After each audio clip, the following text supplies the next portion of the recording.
नमस्कार दोस्तों, मैं अश्विनी विशिष्ट आप सभी का हृदय की गहराइयों से श्री जी की बगिया में दिल से स्वागत करता हूं। दोस्तों, आजकल बरसात के मौसम में चींटियां हमारे पौधों की जड़ों में अपना घर बना लेती हैं, क्योंकि इस मौसम में चींटियों को नमी और आश्रय की तलाश रहती है। दोस्तों, बारिश के कारण मिट्टी गीली और ठंडी हो जाने से चींटियों के रहने के लिए ये एक अनुकूल वातावरण बन जाता है। इसके अलावा दोस्तों, इनको यहीं से मेरे कहने का मतलब पौधों की मिट्टी से इनको पर्याप्त भोजन भी प्राप्त हो जाता है, जैसे कि मृत पत्तियां और कार्बन पदार्थ इत्यादि। दोस्तों, चींटियां अपनी सुरक्षा को देखते हुए पौधों की मिट्टी में ये अपने अंडे देकर और इनसे निकलने वाले बच्चों को भी सुरक्षित रखती हैं। लेकिन इसके साथ साथ दोस्तों, आपने पौधों की पत्तियों पर होने वाले बदलाव पर भी ध्यान रखना है, क्योंकि अधिकतर चींटियां पौधों के लिए लाभदायक ही होती हैं। वो कैसे, इसके ऊपर आज मैं आपसे विस्तार से बात करूंगा। लेकिन कुछ चींटियों की प्रजातियां पौधों को नुकसान भी पहुंचा सकती हैं। उनको पौधों की मिट्टी से कैसे भगाना है, मैं उसके बारे में भी आज बात करूंगा।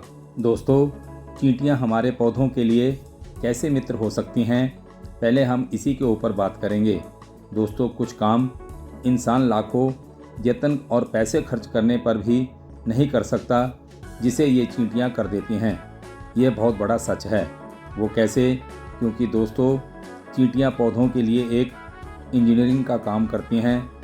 अब आप कहेंगे कि दोस्तों विशिष्ट साहब, आपने ये बड़ी अजीब सी बात कर दी।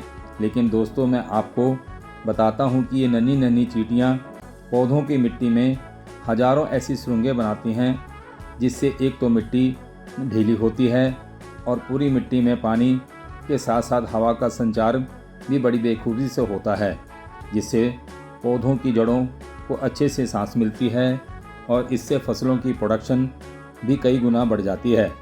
तो इस बात का भी आपको पता होना चाहिए। लेकिन दोस्तों, कुछ चींटियां ऐसी प्रजाति की भी हैं जो पौधों की जड़ों के साथ साथ अपना घर बनाती हैं और पौधों की जड़ों को भी नुकसान पहुंचाती है, जिसका पता पौधों की पत्तियां पीला होने से पता चलता है। तो इसके लिए दोस्तों, एक बहुत ही सस्ता और सरल घरेलू उपाय आज मैं आपको बता रहा हूं, जिससे आप हमेशा के लिए चींटियों से छुटकारा पा सकते हैं। इसके लिए दोस्तों, दालचीनी का पाउडर आपकी बहुत बड़ी मदद कर सकता है। दरअसल दालचीनी की खुशबू चींटियों को बिल्कुल भी पसंद नहीं होती है, इसीलिए ये तरीका आपके लिए बेस्ट हो सकता है। आपको सिर्फ दालचीनी का पाउडर बनाकर या इसे पानी में मिलाकर पौधों के आसपास छिड़काव करें। दोस्तों, मैं शर्तिया से आपको कहता हूं कि ऐसा करने से ही चींटियां पौधों की मिट्टी से अपनी जान बचाकर भागने लगेंगी, क्योंकि दालचीनी की तीखी गंध से इनका दम घुटने लगता है।